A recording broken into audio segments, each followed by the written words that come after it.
Hey, what's up, y'all? It's Pastor Johnny. Hey, just wanted to bring you a quick word. If you watched Sunday's sermon from Pastor Todd, he mentioned raven and what a raven did for Elijah and how God sent the raven to feed him. So it got me thinking, when was the raven first mentioned in the Bible? And it brings us back to the story of Noah's Ark. God told Noah to build the ark to hold pairs of every animal inside the ark. And there's a lot of symbolization going on in this story, and it's not just with the raven. So I'm going to go pretty quick, so keep up real quick. This symbolized God was showing us that he wanted to restore humanity. He didn't want to just take one sex of this animal, that animal. He wanted them to procreate and continue on and on and on.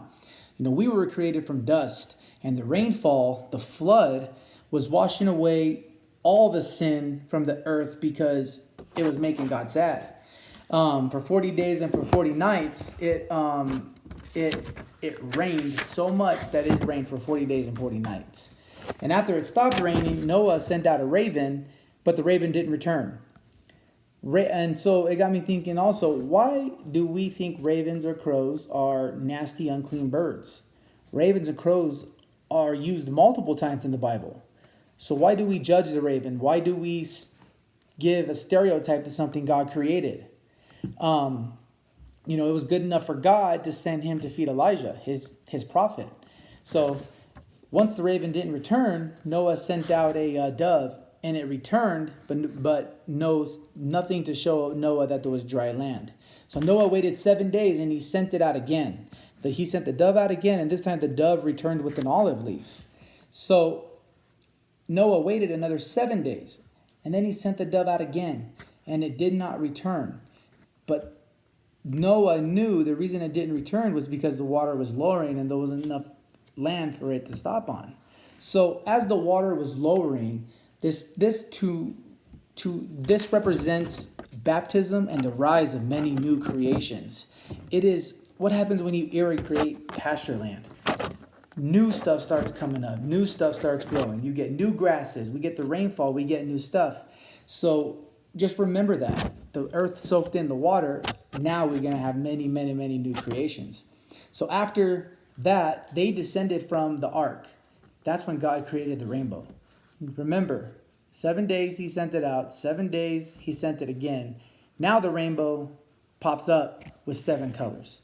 And the rainbow, these colors are mentioned in Ezekiel and Revelations as the glory of God, or glory or power of God.